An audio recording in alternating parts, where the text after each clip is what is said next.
Hey Kurt, this is Richard Wilson from Mad Shelley Films, and we have a message for you. This is Mad Shelley Films, and you're listening to Inspirado, Projecto, Radio.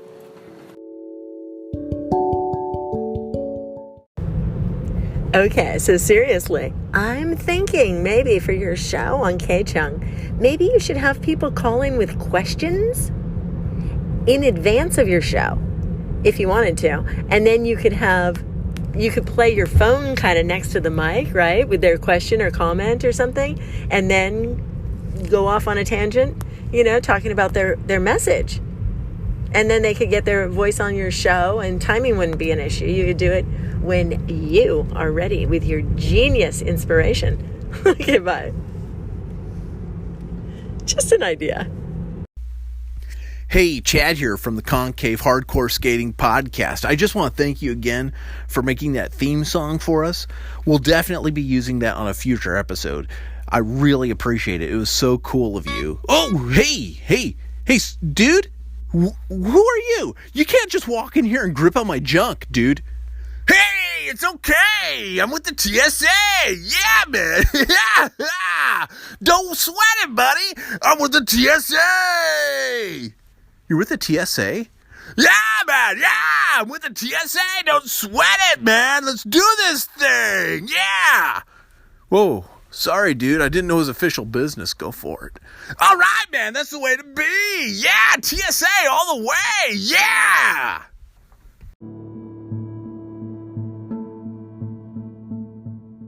Thank you, Richard Wilson and Mad Shelley production team for that awesome intro to this. Thank you also, Maria Humphreys from the Strong Body, Strong Soul podcast for that wonderful question. And thank you, John Garside, for that awesome TSA skit there. Yeah, I'm going to actually do that, Maria. Actually, in an episode that I have archived right now, which will come out after this episode, actually, that you're about to hear here, I'm going to put those questions on the air. I think that's a phenomenal idea. I love the idea of people calling in live during the K-Chung shows, that's for sure. I love it. But I know sometimes people just don't call in during that time, and I think that would be the next best thing, is having some already recorded questions. I play them in there, and then we answer them. It would be good. It would be really good. You're wonderful at being a host, and thank you so much for being on there. Now, what we're about to hear here took place at LA Group Studios with some K-Chung microphones, K-Chung 1630 AM microphones.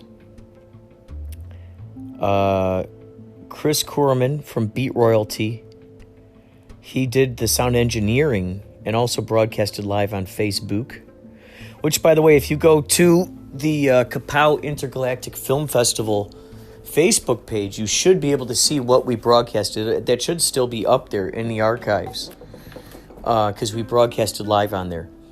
And so what you're about to hear here is the podcast, because September 16th through the 19th, those were weekdays. And we couldn't start the shows until 1 o'clock p.m. So we went to LA Group Studios, who's really just awesome, one of our sponsors. They gave us the space to be able to do it in, to invite in people. And I thought, we'll use that time between like 10:30 a.m. and 12 or 12:30. We'll interview these guys. And then we'll go off. We'll go to the film festival, which, by the way, this archive that you're about to hear took place, KaPow Intergalactic Film Festival. It was during that time. So also what you're about to hear is part 2 of that day, September 16th. 2019. This is part 2 of that. I'm slowly doling these out because the next KaPow Intergalactic Film Festival is coming up in 2021. We're not having one in 2020 because we're putting a movie together.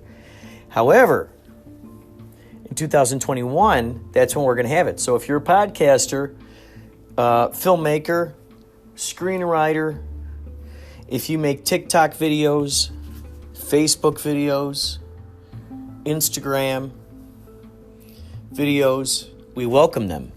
Submit them to KaPowIFF.com. KaPowIFF.com.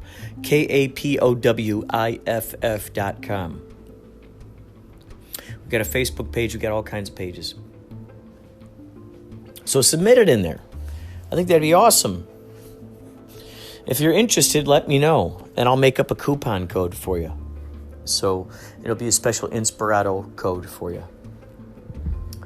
So, yeah, I think that'd be awesome for us to collaborate like that. So, yeah, anyway, this who you're about to hear here is a couple of people who are joining us.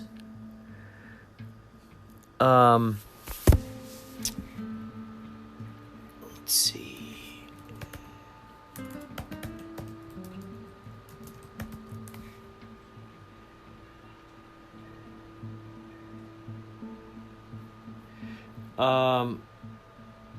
Boy, oh boy. I'm going to find who exactly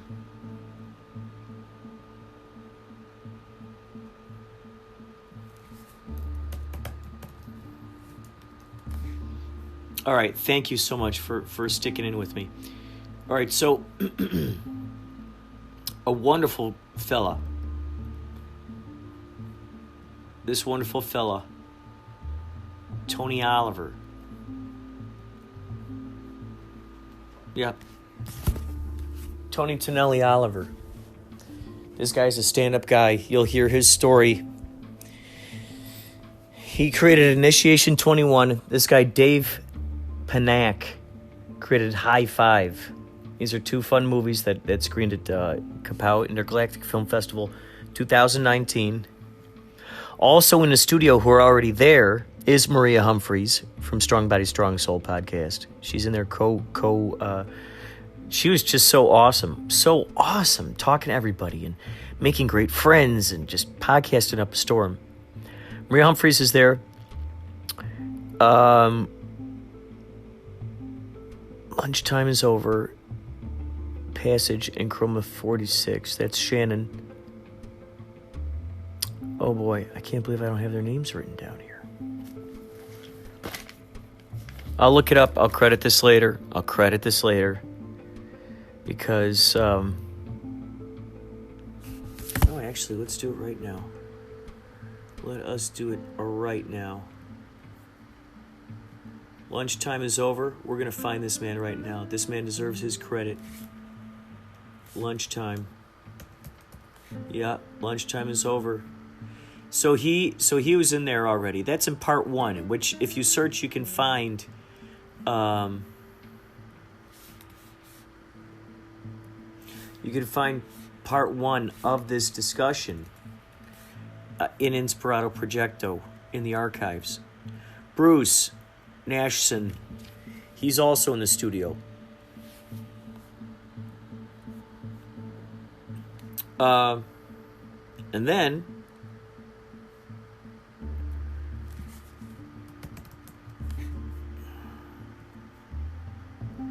with oh,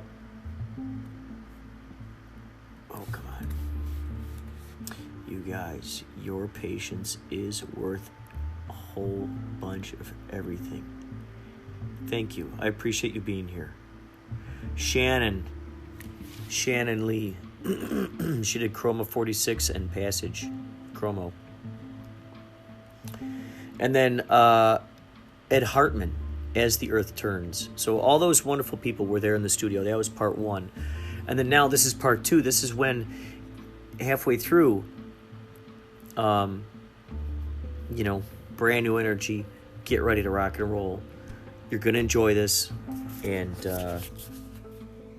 yeah, please submit to us. Please submit your projects. Yeah, come on in. Come in the park. Hello. We have a newcomer.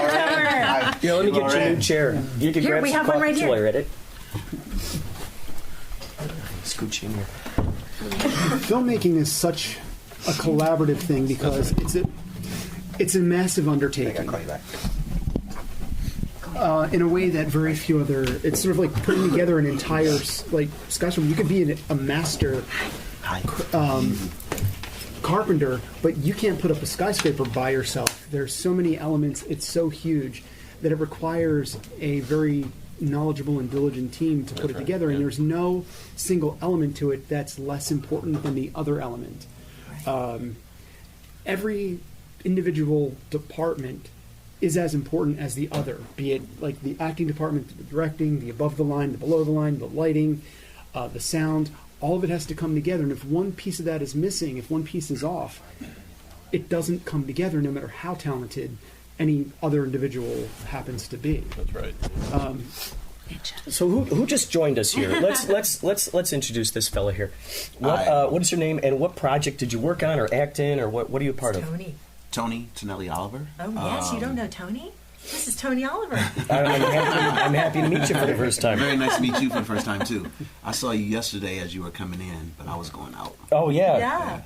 Yeah. The project was Initiation 21. Oh cool. And along with that was the one I wrote, directed, and produced, and then Dream Job. I acted and produced it. Oh great. When are those showing? Did they show already? 21 already showed, and so did Dream Job. Initiation 21 was yesterday. It was Saturday at 3 o'clock. Saturday, yes. Saturday. Oh, and Dream Job was yesterday. Was pretty packed. And Dream Job, yeah. That's fantastic. Mm-hmm. How long did it take you to make Initiation 21? I'm still working, but it's been about 3 years, 3.5 years. Uh-huh. When you say you're still working, what are you still doing with it? Sound, and I have some editing that I need to fix, but mostly sound. But it was ready enough to show at the film festival. You're just tweaking it some more? Yeah, I was cringing the whole time as I'm watching it because I'm looking at the things that I need to fix, and so it was kind of hard. You know, you guys are artists, to look at your work and it's not really what you want to call completed. Mm-hmm. And you know, so when you're watching it and you're just looking at the things that need to be fixed, so it can be considered completed. What's funny, because there was this article that I read about Christopher Nolan, and he said your project is never truly finished. It's just, you could get to a point where you just finally go, okay, we're just putting it out there. Because no matter what, you're always going to look back at what you created and go, oh my gosh, I know so much more now than what I did then. But that's the beauty of evolution, isn't it? You know, because if you stayed the same, then that means that you're not learning any new stuff. Exactly. But you also have to realize, the beautiful thing is realizing that you knew what you knew when you knew that, and you did the best you could with what you had, and to honor that and appreciate that. Mm-hmm. So that's a pretty big deal right there, you know, because then you're embracing each and every single moment in that process. Right. And, you know, the sound and issues that whatever you thought that you saw up there, the audience doesn't know any different. Right. You know, they think that maybe you intended those particular things that they heard. Who knows? Part of that is you have this thing in your mind. You set out to make this project. You've got this image of what it's going to be. But then there's the practicality of making it. So you wanted this thing to look this way, but it didn't. You wanted this scene to go this way, but it didn't quite go that. This performance didn't work out the way you wanted it to. And then you get into the room and you have these pieces, and these are all the pieces you're ever going to have. Uh-huh. Even like on these large budget movies where they do these reshoots, they still, in the end, these pieces are what they have, and you've got to take them. You've got to try to create this story that you had in the back of your mind. And sometimes it's just not there. And that's where the acceptance comes in. You're never going to have what happened here there in front of you. And it becomes, what story can I tell? How can I put it together? How can I make it look and seem good and be cohesive and coherent? And it becomes an acceptance of, I know what I had. I know where it was. Oh my God, I can still touch it. I can feel it. But it's never here. Nobody, of course, watching knows this or indeed even cares, because as much as we're here suffering as an artist, there isn't one person who's coming to the theater who gives two shits about how you feel about your film or how I feel about mine, or indeed even how you feel about anything. They just want to be entertained. They want to like it, and they don't care whether you did or not. They just don't care. They like it. They like it. They don't. They're going to like it a lot more than you do, probably. Chances are, because a lot of times. you never see Right. what they see. You see, like, as the director, when you're watching a scene, all you see are the 5 things you didn't get. Oh, yeah. Yeah. Like, that's all you see is, They don't like, see the it little was a cracks. brilliant day. Everything went right aside from these 5 things, but you, 5 things. Life is about 5 things. You go home and you're just in bed like, I can't sleep. I still know. It's just one thing. If just this one thing, I want my mom. So when did you start Initiation 21 then? I guess that's a better question I should have asked. What was, like, how many years ago or months ago or weeks ago or whatever? Well, I went through a few situations, some deaths in the family. I had 2 surgeries. I had a major back surgery, I had knee surgery, and all within the time of I'm doing this. So I wrote the script in about a month, and I started shooting, 3 years counting back from 3.5 years from this date. But the process was obviously just writing a script. It took me a month, and then putting my crew together. But even before I started shooting, people started dropping off. And granted, I funded it. People were getting paid, but they were in La La Land, and they had other things that were more important, like what's that festival out in the desert called? South by Southwest, or No, Burning Man? Burning Man. I lost my DP to Burning Man. Damn that Burning Man.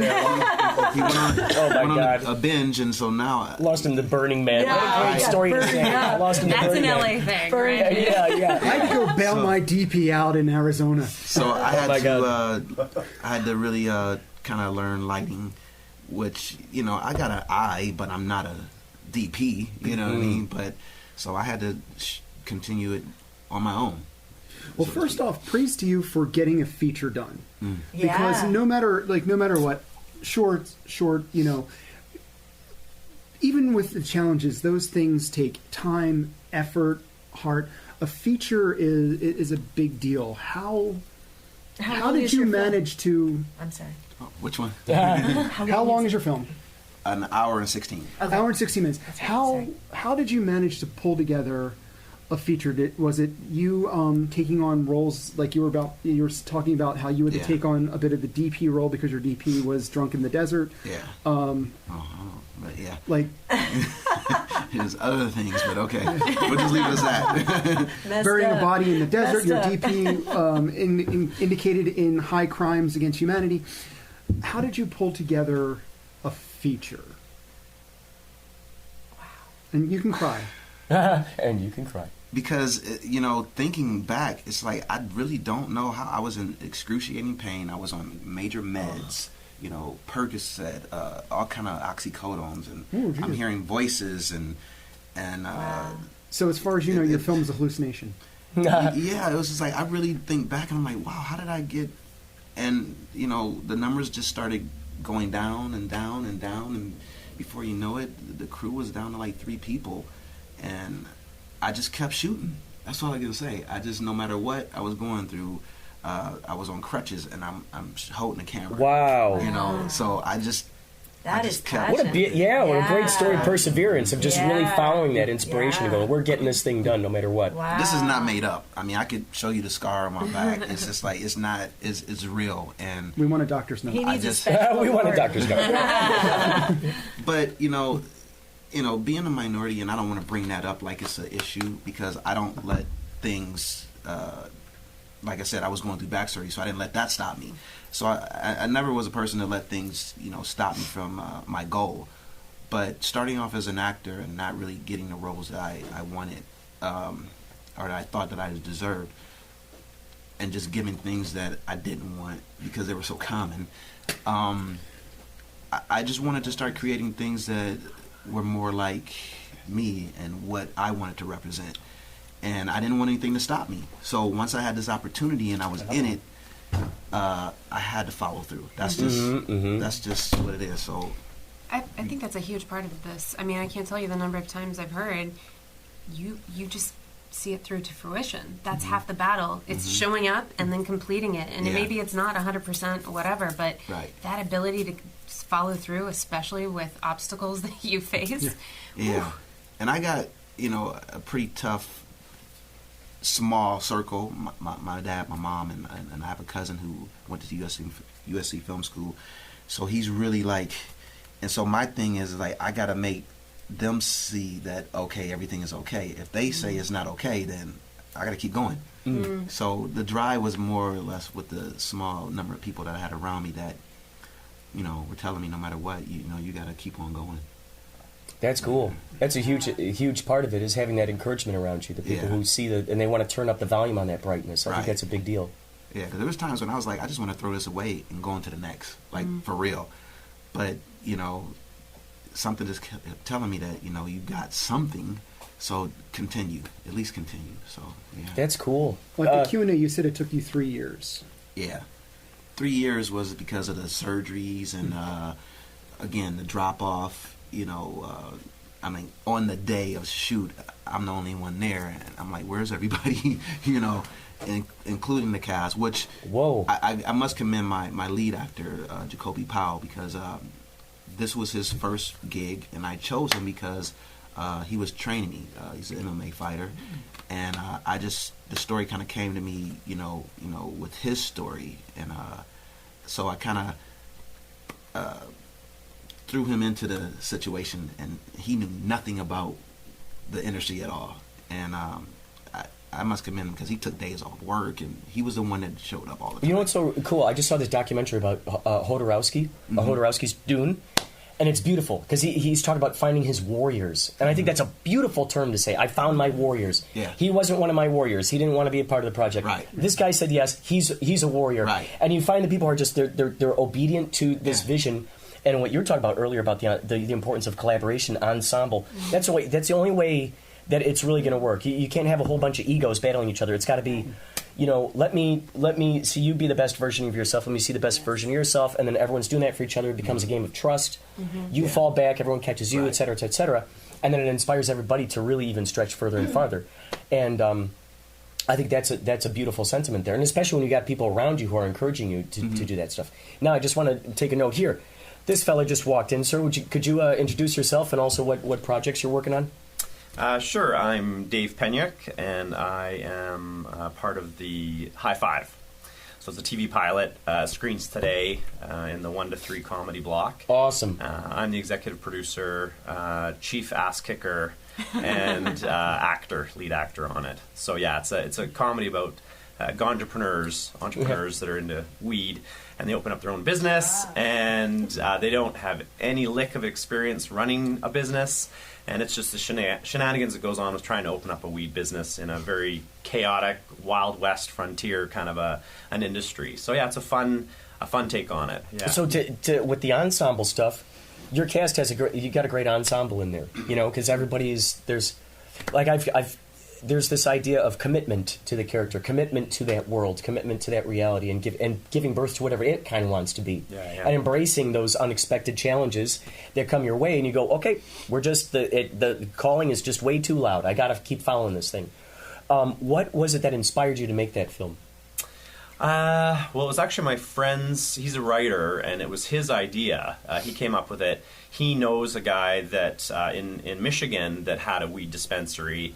And it was based on this one guy, and he opened up this weed dispensary in Michigan, had no experience running a business. The only experience with weed was smoking it.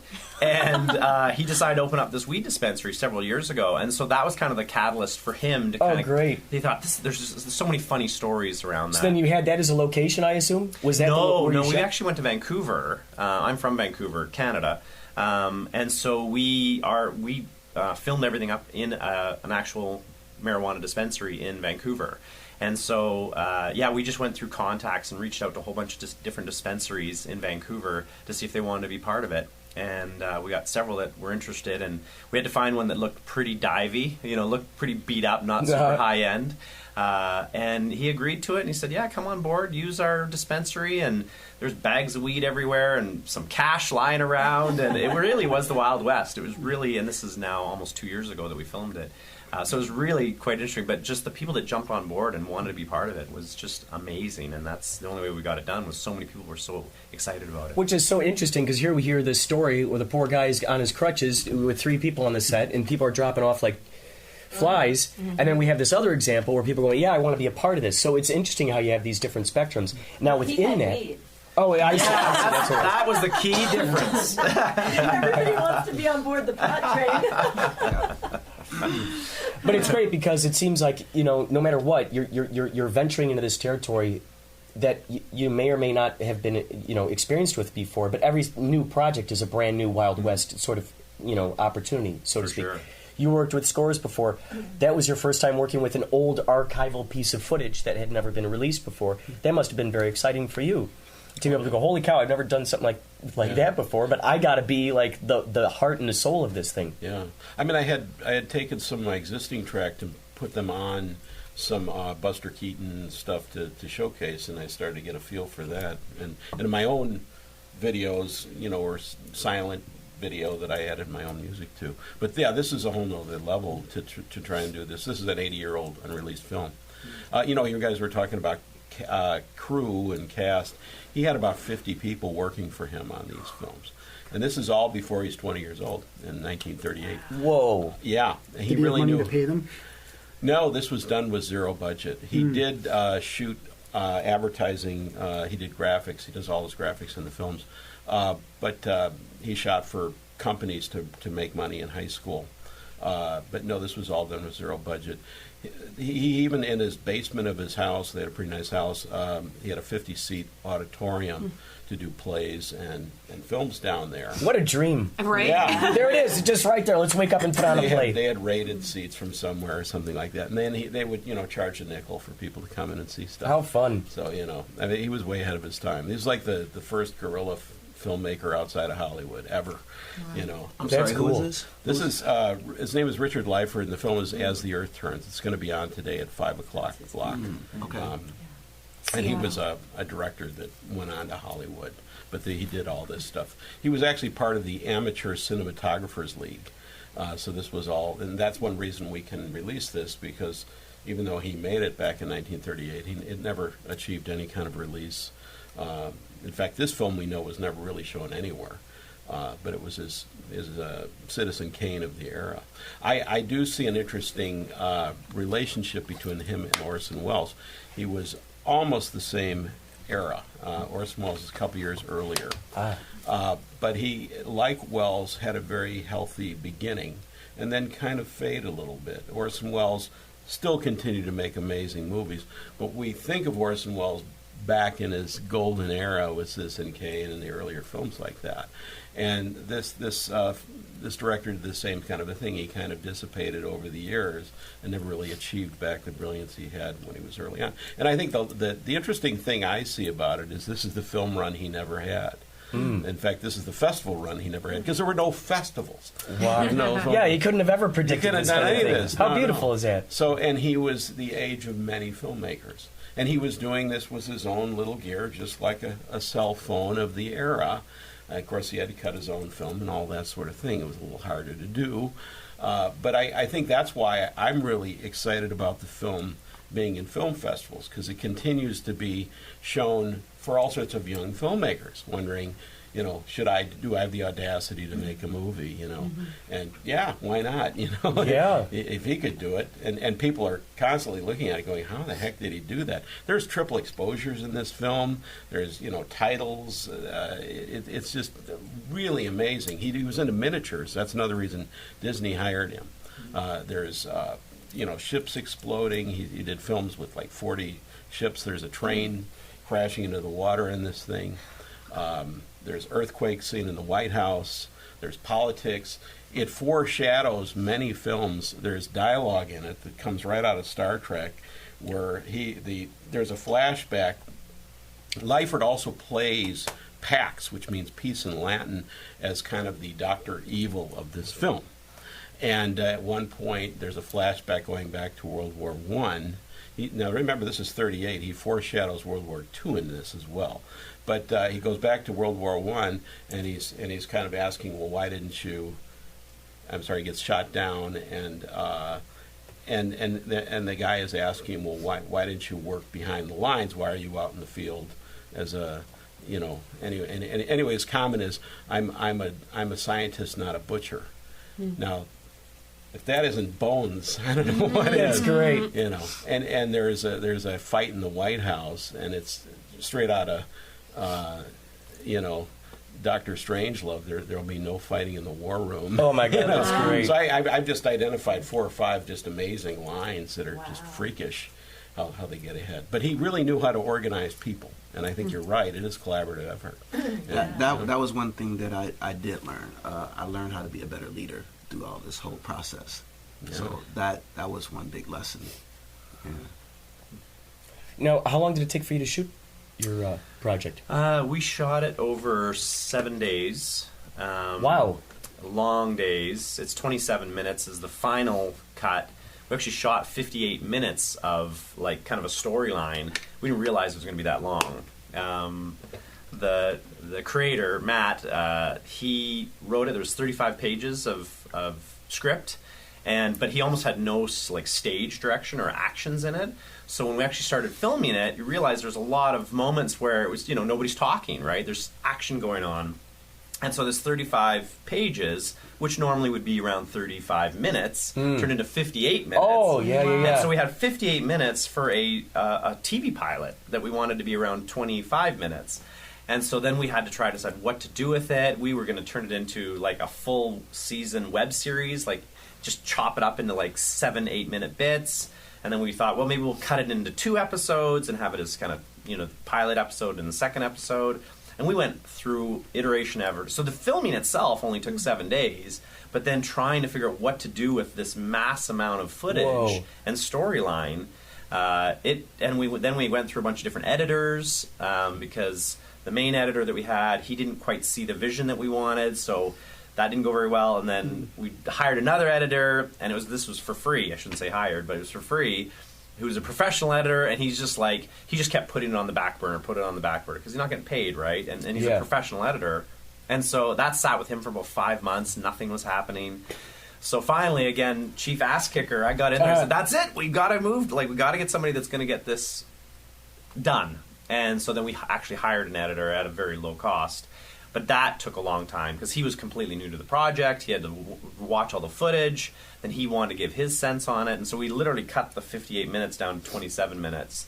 So we cut a whole bunch of pieces out. The story's still there, but it's not quite as funny as we wanted it to be, simply because we had to cut a bunch of the jokes just to get it shorter. And that must be a painful experience. They say sacrificing your babies, so to speak. It's I really like that in there, but gosh, that just makes it too long, you must just have tons of footage that you're just going, okay, well, what are we going to do here? What are we going to do with that? Yeah, and that's just it. And so the way that we've kind of packaged it together is we've got the 27 minutes, and then we have on the next episode, which with a bunch of other kind of pieces that we could, if we ever get to filming the other 6 episodes or 7 episodes we want to do for season 1, we could use some of those pieces, so we wouldn't have to necessarily reshoot all of it.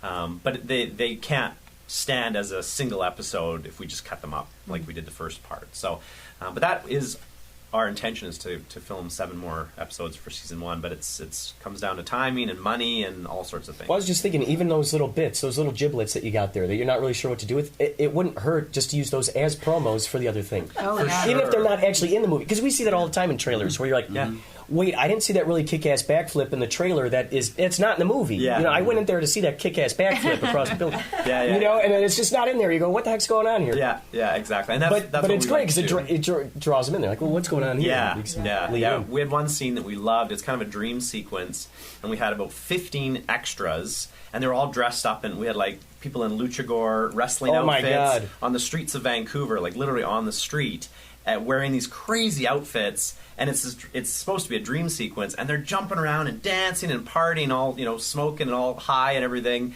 But we had to cut it because it just didn't make sense in the story that we were telling. But it's golden footage, right? So that's just it, right? We want to use some of that. Yeah. Use it later, If you can take a complete gag that got cut and just use that as a little teaser piece. I mean, beyond a trailer, not even a trailer or something, but since it's a comedy. So you have your episode, and it's a comedy, it's supposed to be funny. But you've got this bit, and this bit is hilarious, but it didn't fit. Yeah. So you just present that bit, in its own little thing.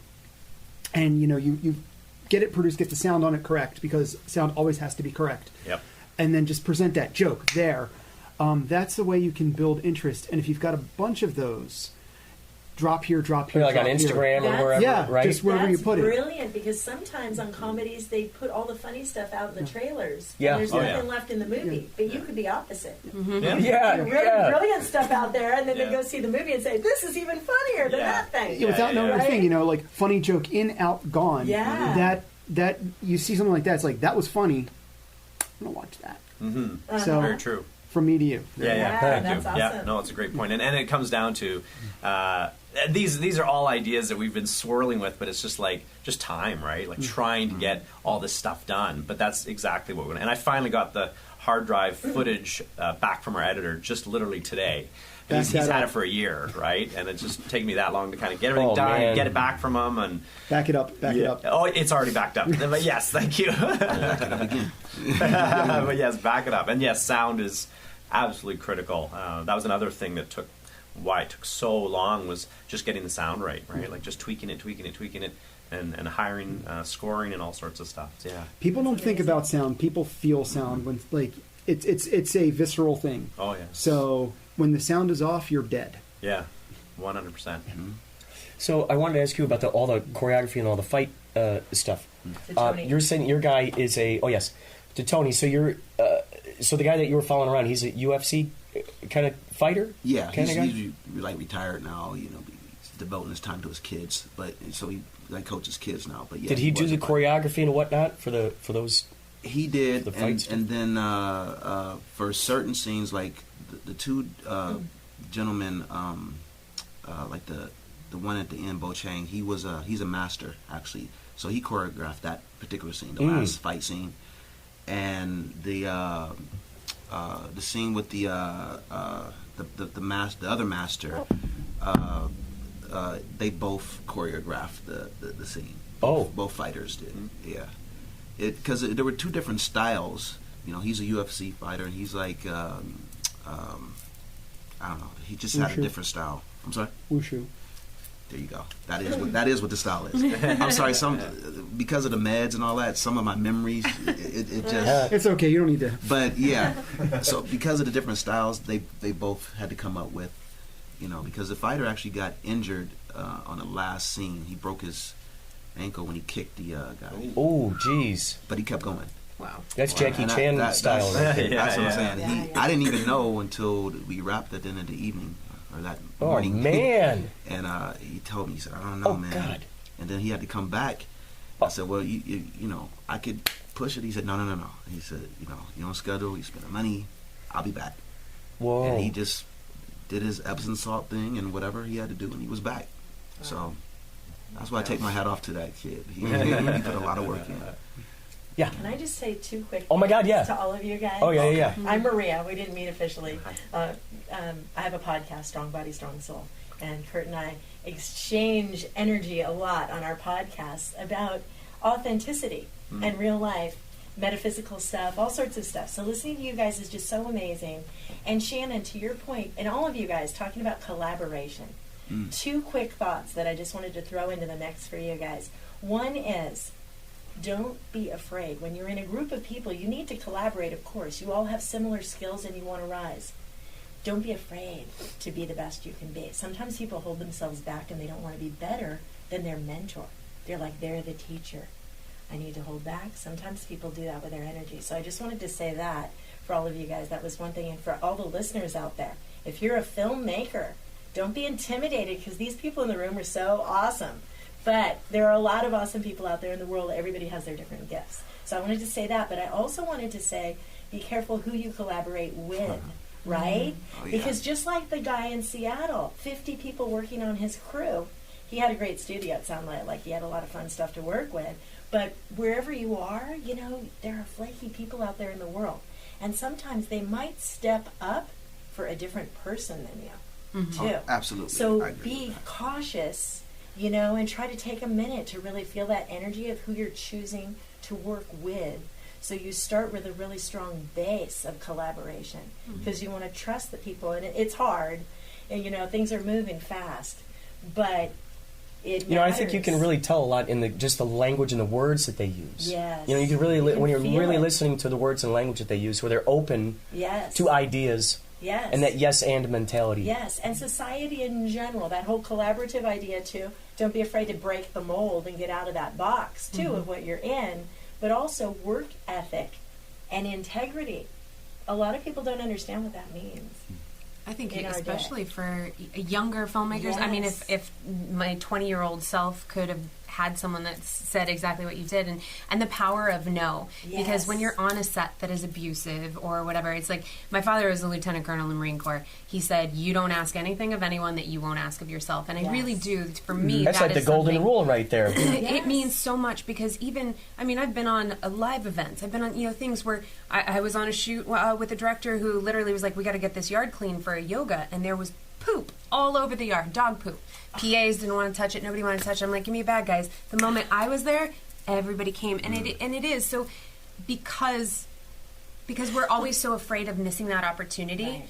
I can't even begin. I know that movie, Yes Man or whatever. It was Jim Carrey, right? And all he did was say yes. Right. But there is a downfall to that Yes. as well. The Even power if it's your of best no. friend. Even if it's your Don't best be friend. afraid to offend people. Yeah. And be like, you know what? You gotta be Maybe true to it'd be you. better if we worked on a different project. Let's try again, next year when I'm done You with have this to one. value you have to value your time, your abilities, Yes. and it's one thing to wanting to be helpful, and it's one thing to want to assist and be there, but you can oftentimes, especially at this industry, especially at the independent film level of this industry, where we're all working on our own projects and all trying to build our own thing, where you can find yourself over obligated, you can find yourself being the only adult in the room. You can find a lot of big ideas with very little follow through, and then it's almost, well, if the people sitting here, I'm sure like, you will agree with this,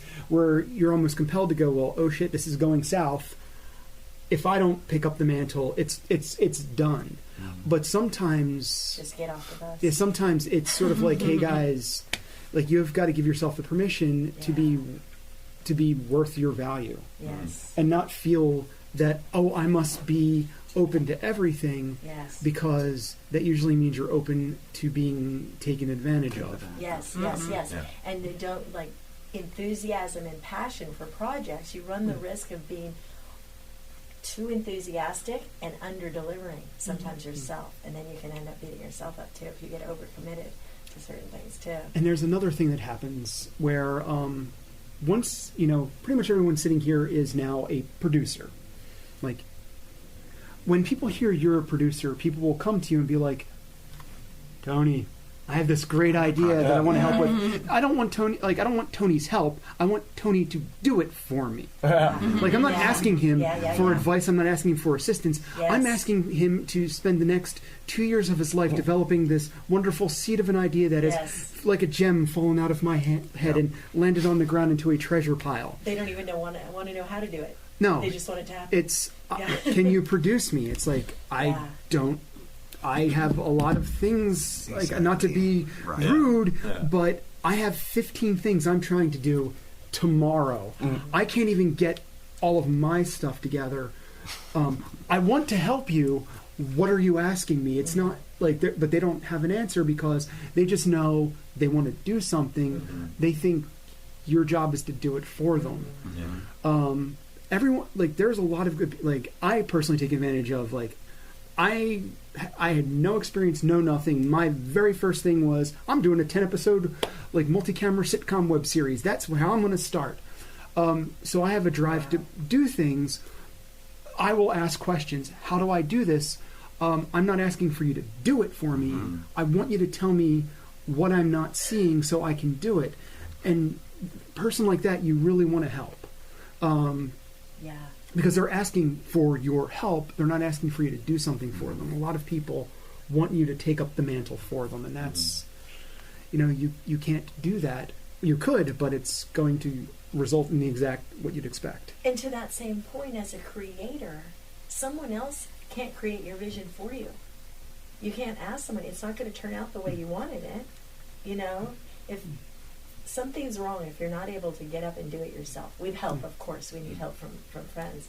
But like you're saying... Well, think about how opaque this industry is from the outside. Yeah. Most people, when they're looking at the industry, like, there's people having fun on screen, and it just happens. Right. You have no idea what a grip crew is. How much work? Yeah. The same thing with the podcast. People are like, "Oh, you're just talking to the thing," and I'm like, "Well, it's fun, and I'm really good at it, and it just kind of comes natural. I can't teach you I can't do your show for you.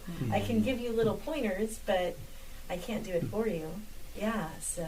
And also the on-screen, I'm having fun on the podcast thing is the small part to it. Like, there's the producing it, there's the getting it up on the platform, there's to make sure that there's the marketing distribution of it. There's there's a lot. When people want to be actors, they see I'm people. Good at all of it.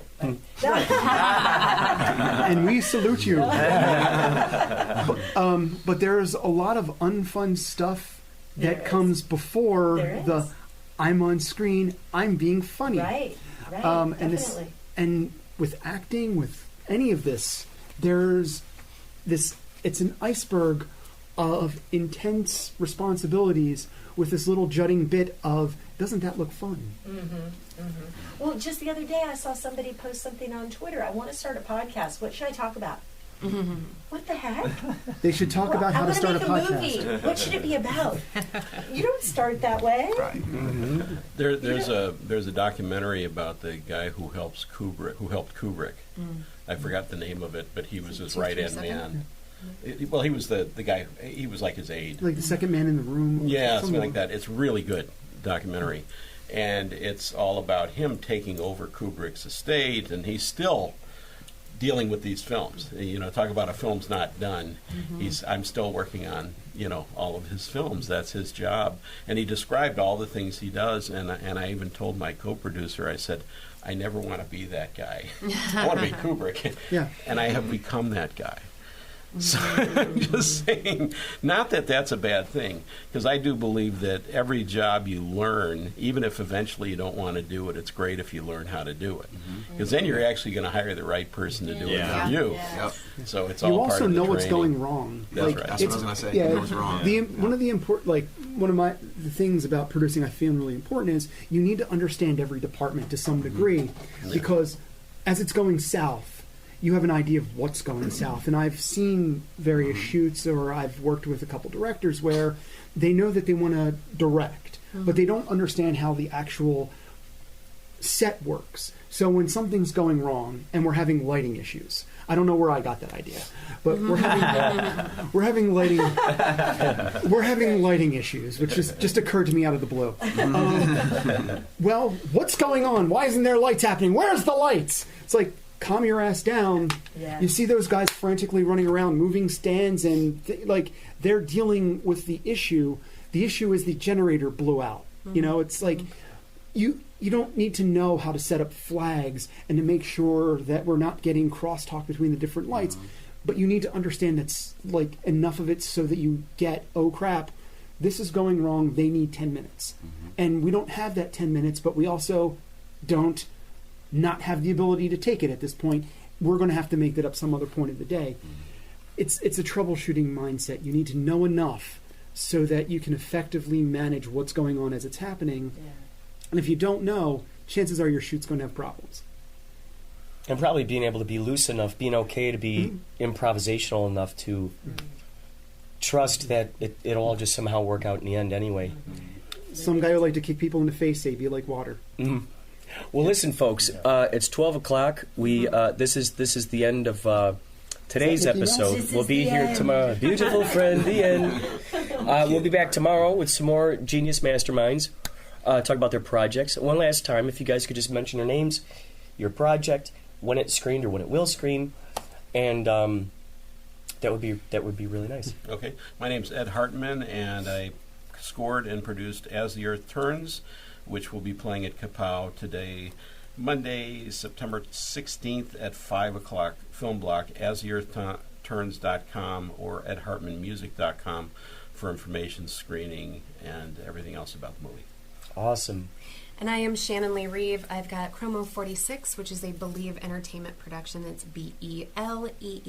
You can find more information on Instagram or BelieveEntertainment.com. And I'm also the lead actor in Passage, which is both films are screening in the Topsy Turvy block. Thursday, September 19th at 2:30. So. I am Bruce Naxon, also known as Big Guy Small Dog on Instagram. You can find me on Facebook. Hell, look for Dark Spectre 2 on Facebook. See some of my other work. My project is Lunchtime is Over, and I will be screening 2 days in the past, along with my man Tony here, at 3 o'clock on Saturday, previous Saturday. So use your physics and go back. Tony Tonelli Oliver. My film was Initiation 21, that previously screened on Saturday at 3 p.m. And then I was an actor in Dream Job that screened last night. What was that, Sunday? Saturday. Oh, Saturday? Yeah, my days. And I was a producer and actor in that. Instagram is Initiation 21 or Twister Productions. I also want to add that I was nominated in 4 categories for Initiation 21. Best Director, Best Film, Best Ensemble, and Best Poster. Congrats. Awesome. I'm Dave Penyuk, executive producer and lead actor in The High Five. It's showing in the 1 o'clock comedy block today, Monday the 16th, and then I believe at 11:30 p.m. Wednesday night as well, that last block on Wednesday night. And you can follow or find out what's going on with us at thehighfive.buzz, B-U-Z-Z, or The High Five on Facebook. Maria. Awesome. I am Maria. Strong Body, Strong Soul is the name of my show. I'm a hot podcast host and a content creator. I'm available on all social media platforms, including YouTube and everything. And I've been having so much fun helping promote the KaPow Film Festival. I love talking to you guys. You guys are amazing. And my show is all about energy and helping each other out in collaboration, variety, diversity, everything, creativity, sexuality, all that stuff, everything, all good things. And let me turn the camera around on you.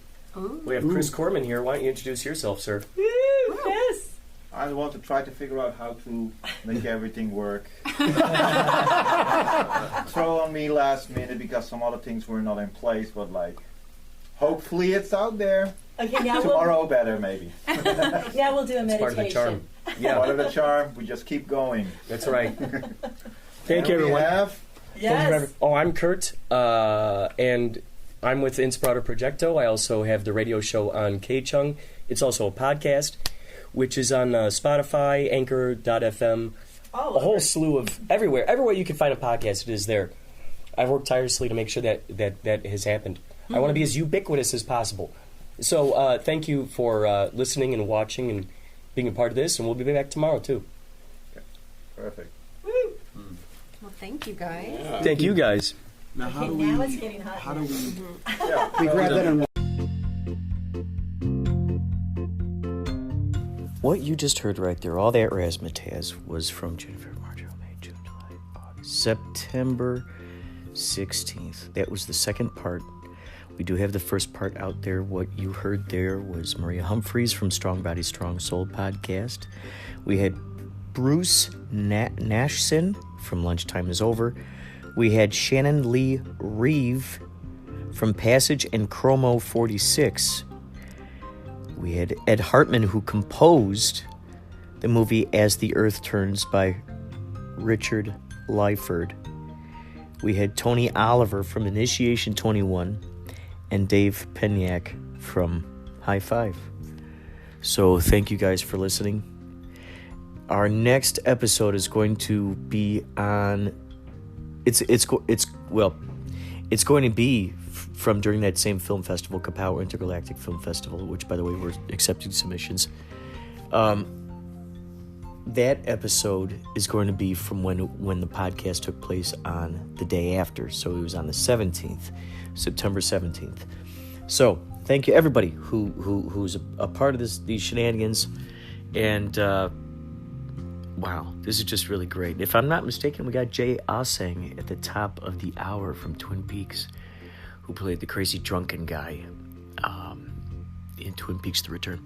Anyway, thank you so much, everybody, for listening. Thank you for everyone who participates. If you want to participate, email us at inspiradoprojecto@gmail.com, or if you want to call the voicemail, leave a message on the voicemail, 561-203-9179, or take care. Keep the Inspirado flowing, oh and oh.